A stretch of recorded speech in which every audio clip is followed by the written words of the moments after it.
Hello, everyone. This is You Know Who, Amelia. I am here to give you all a really huge message.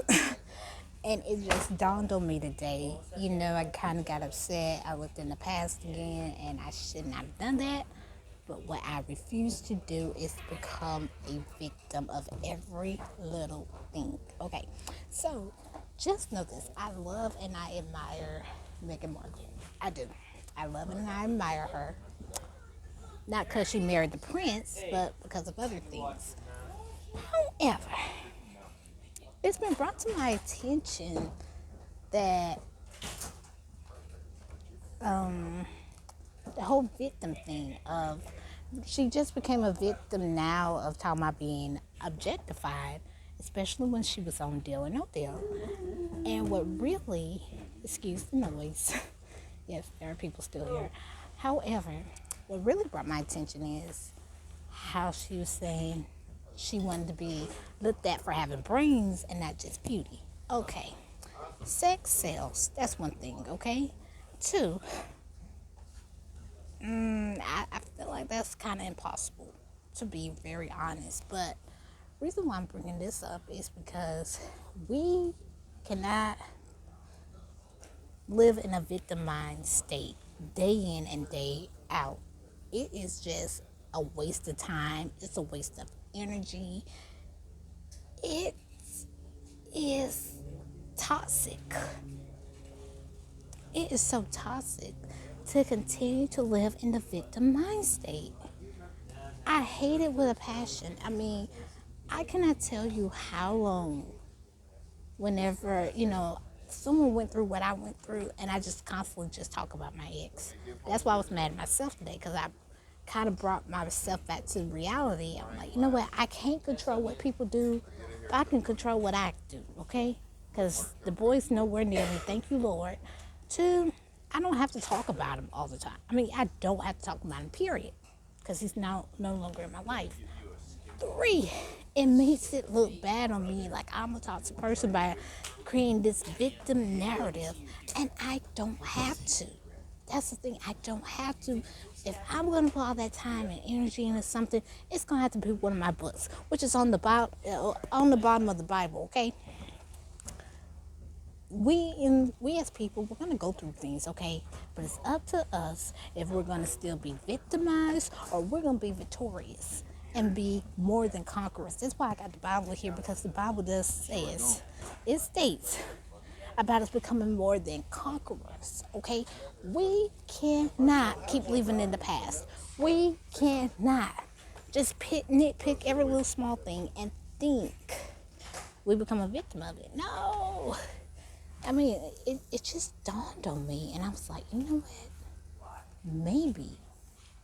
Maybe I'm slowly becoming her in a way, because I'm gonna tell y'all something, and I'm gonna keep it real.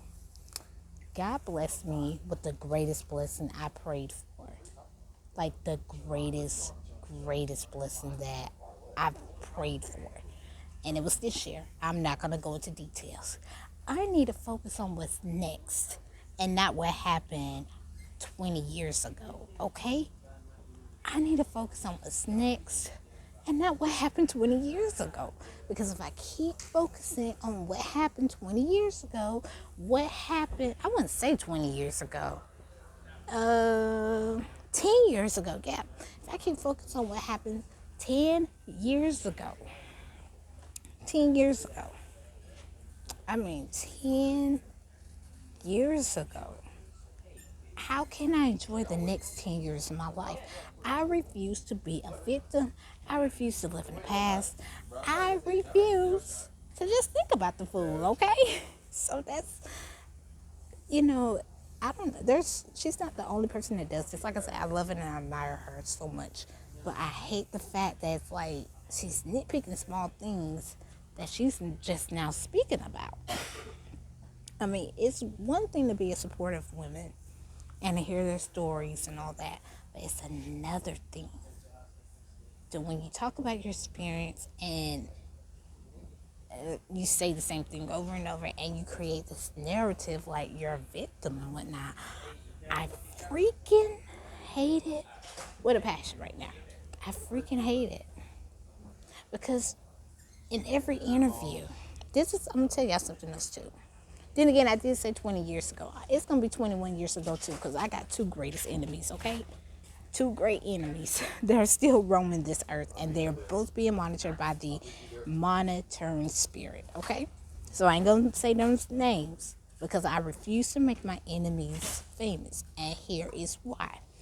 As an author, I like to create, and I refuse to make any enemy of mine famous because I believe it's going to open up doors to witchcraft. That's one. And then I'm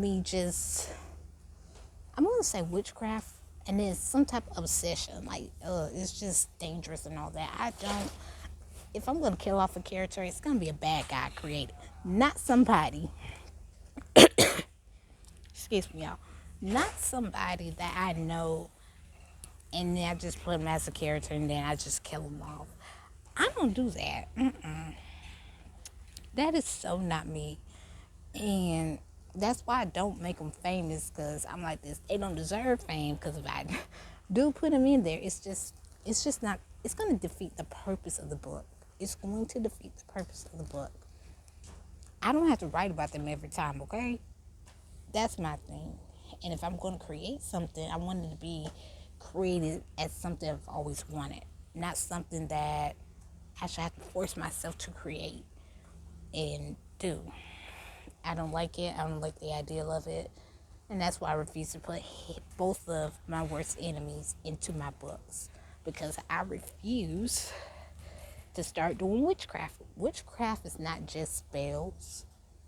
It can be with feelings as well. And I always minister that feelings, they lie. Feelings lie. They fluctuate from time to time. So a lot of people, their actions are based on how they feel when, I could just be crying for a minute and then next minute, I'm back to being myself, okay? I might need some more water. But my point is, every time I write a book, I'm going to create a different storyline every time. And I'm going to come up with an antagonist. I'm going to come up with some sort of opposition against the heroine and the hero. Okay?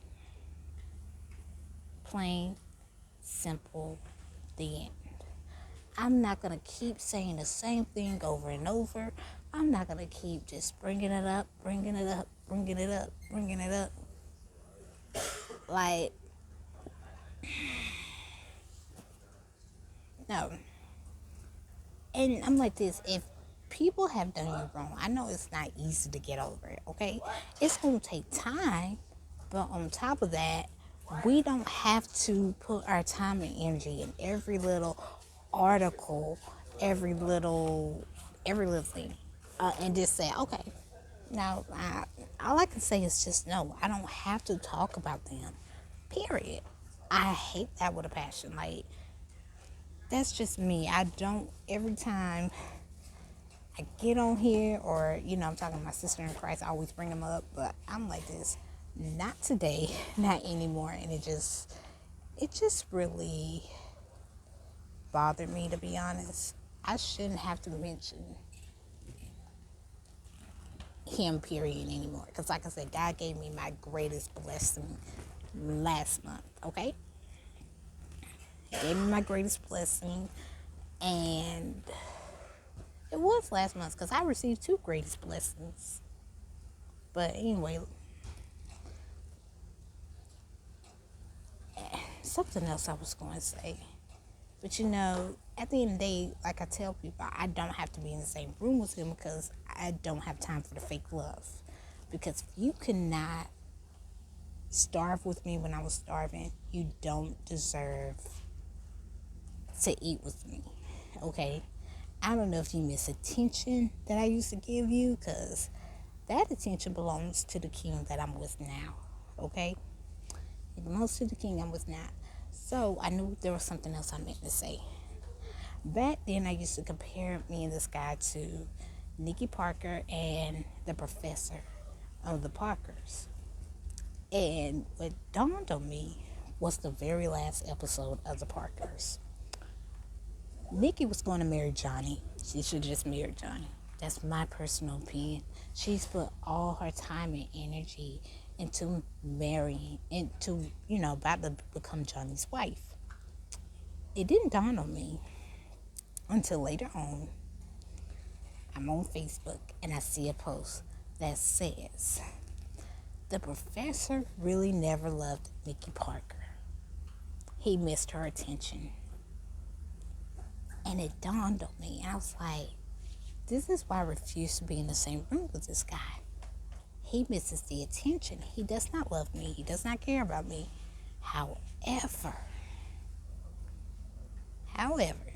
this is why I don't go to events or anything with him being there.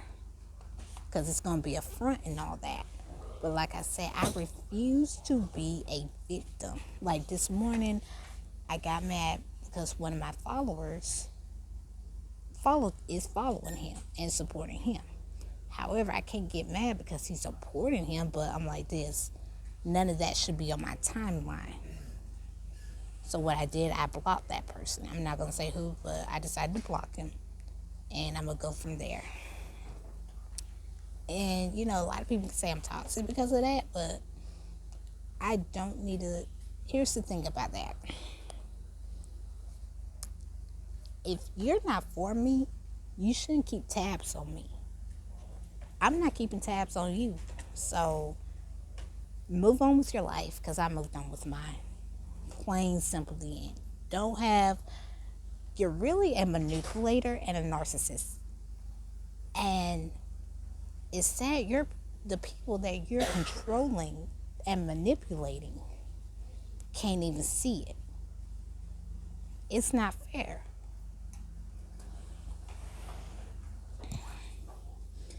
It's not fair, and it's very dangerous too when you manipulate other people. It is so dangerous. Very, very dangerous. You do not manipulate other people to do your work on. And then I looked at what one of his nemesis, one of the person he's also manipulated, which she called me and all that.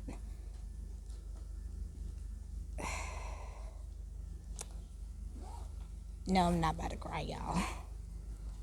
But I realized something. Like I said, manipulation is real though too. But I have to realize something. Narcissists, they won't apologize. They will never apologize. But like I said, I refuse to be a victim. I'm a victor in this case. Victorious.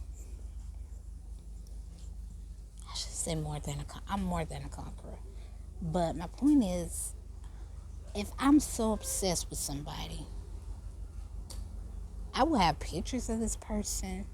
I will be unblocking them, creating Facebook pages to just,